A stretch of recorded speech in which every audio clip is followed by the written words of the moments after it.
Hi guys, I just wanted to make a quick video to really make sure that you understand how to do conversions.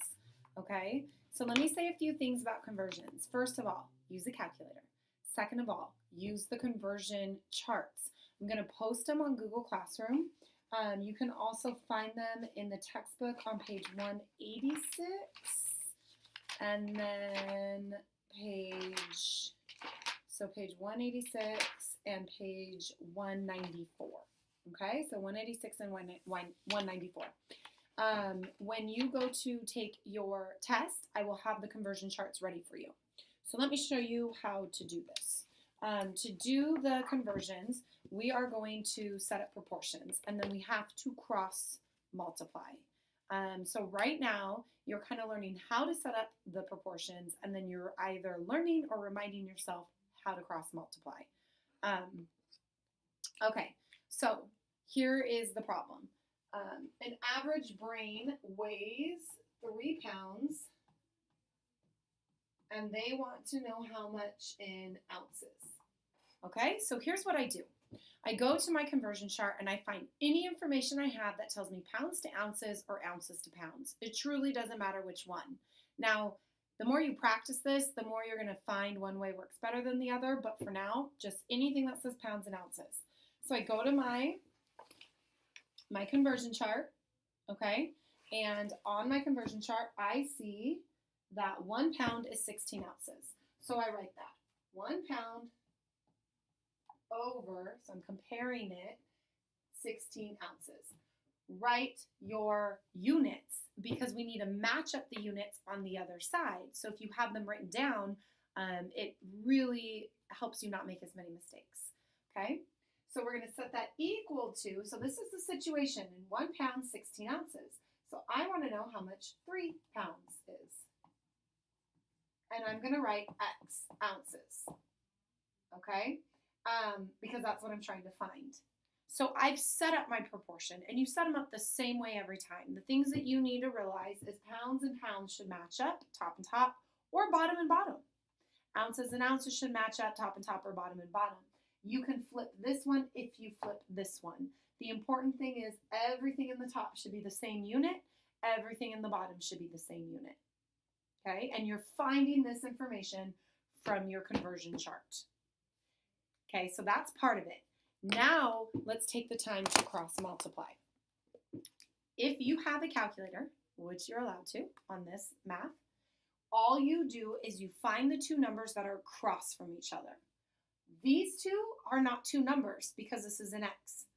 These are two numbers. I multiply those across and I divide by whatever the third number is. It'll always be the same way. Multiply the two that are across, divide by the third one. So literally pick up your calculator and put into your calculator. So pause me if you need to, but pick up your calculator and put into your calculator the following things in the exact way I tell you. 3 times 1/6 divided by 1 equals. That's it. You don't have to stop and write things down. Nothing. You multiply across, divide by the third one. So if I do 16 times 3 divided by 1, which we know doesn't change the answer, but it's probably good to get in the habit of just dividing by that third number because there will be a number up there sometimes. So we get 48. Do not forget ounces. That's why I write it here so I can go back to the problem and remind myself what I'm checking out. Okay? So let's look at another problem. So in this problem, sodium consumption, okay, so average sodium consumption is 2,000 milligrams, and we want to know how much in grams. So I go to my conversion table. I find anything that tells me milligrams to grams. So when I'm looking this up, I see that 1 gram is equal to 1,000 milligrams. Okay, that came from my conversion chart. Now I come back and I go, okay, what do I have? Do I have grams or milligrams? I have milligrams, so I put it down here. And I make this X grams. Okay? So again, you want to multiply the two numbers that are across from each other and then divide by that third number. So these two are across, so 1 times 2,000 divided by 1,000. X equals 2 grams. You can also see that I multiplied 1,000 by 2 to get the 2,000, so I'm going to multiply 1 by 2 to get the grams. But that is not going to always be the easiest way to do the problem. Multiplying across and dividing by that third number will be the easiest way. Okay, so why don't you practice a couple to see if you understand this. So I'm going to just put them up here, and then you're going to need to pause.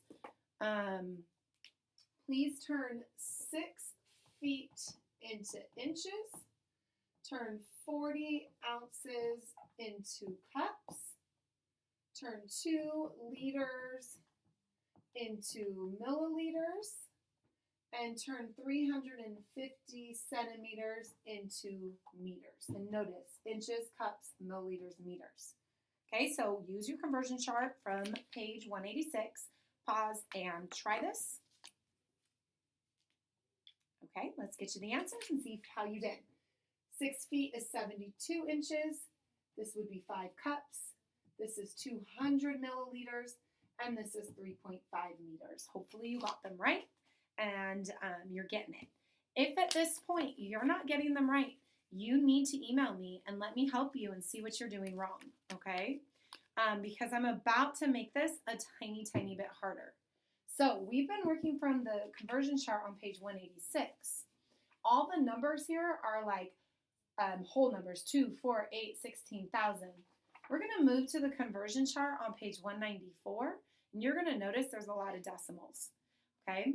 So because you get a calculator, it shouldn't change the level of difficulty, but definitely if you're not getting it yet, you gotta let me know, okay? So let's look at this. We want to know how many pounds 11.35 kilograms is. So we want to turn this into pounds. So we go to the conversion chart. Now, you can go kilograms to pounds or pounds to kilograms. It doesn't matter. Just find what you see first and go with it. So I'm looking at my conversion chart and I see 1 kilogram is equal to about, and you're going to see this for about. The little squiggly equals, that means about, okay, because these are estimates now. 2.2 pounds. So I do the same thing. I asked, do I have kilograms or pounds? They gave me kilograms, so I'm going to put it up in the top since I had kilograms in the top here. And then X pounds, multiply by these, divide by this. Okay, the same exact math, you just have decimals to put in the calculator. So 11.35 times 2.2 divided by 1 is about 24.97 pounds. You may or may not need to round depending on what the problem asks you to do. Please make sure that you don't round till the problem is done. Don't round partway through the problem. I don't care if you're working with the long decimal. Use it all the way to the end and then round at the end and you'll have a much more accurate answer. Okay? So I'm going to give you some practice problems and see if you can do these. I want to tell you one thing. What you multiply by, sometimes they call a conversion factor because it's how we're converting. And remember, factors are like two numbers that multiply to get something. Okay, so conversion factor. I don't think you knowing the word is going to help you understand the math, but let's make sure we kind of have that in a vocabulary in case you see it pop up on the test. The other thing I want to tell you is sometimes you have to do this twice. So if you're looking on page 194, if I had to go from meters to miles, I might need to go from meters to feet. No, that's not the one, I'm sorry. If you need to go from, let's look at the one on the other page. Sometimes there's not a direct relationship. So if I needed to go from meters, like there's one in the book and it has you go from like meters to millimeters. So what we did is we went from meters to centimeters, then we turned centimeters to millimeters. So look on page 186 and I'll say it one more time. There was a problem where you had to go from meters to millimeters. What you can do with the conversion chart that you have is go from meters to centimeters and then go do this one more time and go centimeters to millimeters. So sometimes there's not that direct jump. You might have to do this math twice. Okay? So let me put some practice problems on the board. See if you can get them. And then you should be feeling probably better about this section, okay? So I want you to turn 6 quarts into liters. I want you to turn 255.6 grams into ounces.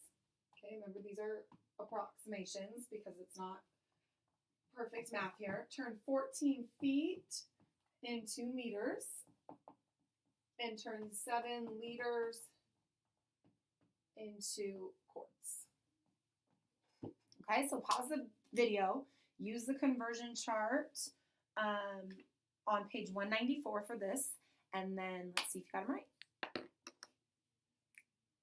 All right, let's see how you did. So some of these, remember, are rounded because it's approximations.